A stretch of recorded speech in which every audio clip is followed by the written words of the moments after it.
Amigos da CBN, jogo encerrado aqui no Engenhão. 1 para o Flamengo, golaço do Adrien cobrando falta no segundo tempo. 1 para o Grêmio, Marcelo Moreno abriu a contagem ainda no primeiro tempo do jogo.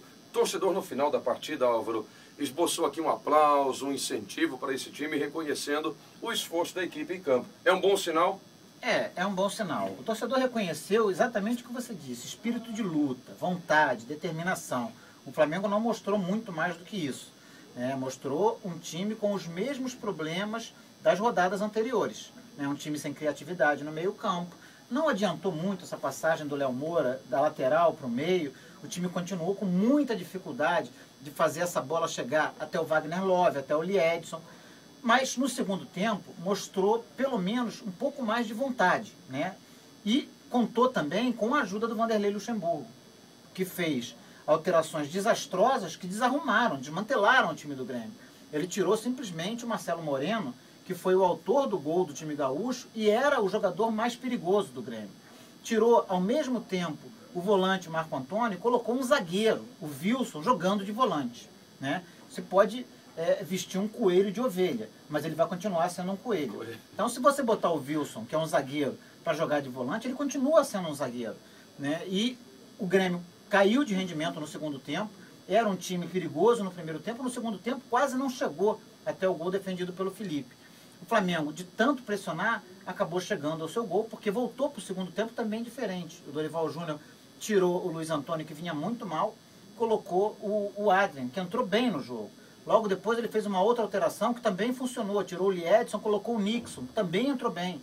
Então o Flamengo foi para cima, o Ibson sofreu uma falta na entrada da área, e o Adrien, que mostra uma personalidade que muitos veteranos do Flamengo até hoje não mostraram, pegou a bola, ajeitou e com uma cobrança magnífica no ângulo do goleiro Marcelo Groy, conseguiu evitar que o Flamengo saísse de campo com a 5ª derrota seguida.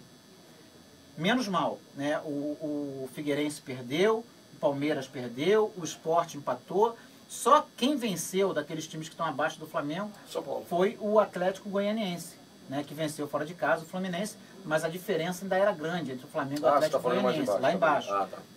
E a situação do Atlético era tão ruim que ele venceu e não saiu da lanterna.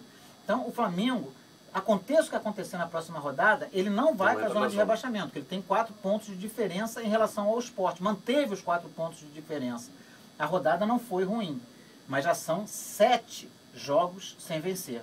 Está na hora desse time ganhar um jogo, E uma vitória agora vai dar moral para que a equipe se mantenha ali um pouquinho distante da zona da degola, porque até agora o Flamengo tem 4 pontos em relação ao Sport, mas não há nenhum time entre eles. Então a situação continua sendo perigosa. Em cima, a briga do Grêmio, Atlético perdeu, Fluminense perdeu, o Grêmio ganhou um ponto fora de casa. A rodada também não foi ruim para o Grêmio, embora tenha sido melhor para o São Paulo, que dos 8 primeiros colocados foi o único time a vencer, mas para o Grêmio não foi ruim. Como os 2 primeiros colocados foram derrotados, o Grêmio diminuiu a sua diferença, essa diferença que o separa do Atlético Mineiro e do Fluminense. Então é uma rodada que manteve mais ou menos a situação na parte de cima da tabela e ali embaixo a briga também vai se acirrando a cada rodada, vai aumentando o desespero dos times. Legal, vamos para a 26ª, nessa semana não temos a rodada no meio da semana, mas no próximo final novamente com o campeonato esquentando cada vez mais agora na reta final do Campeonato Brasileiro. E a sequência para o Flamengo continua muito difícil, Evaldo? Porque sai para enfrentar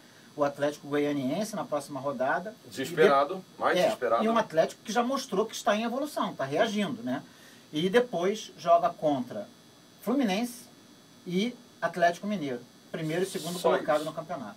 Vamos acompanhar tudo aqui na CBN. Um abraço grande e até a próxima.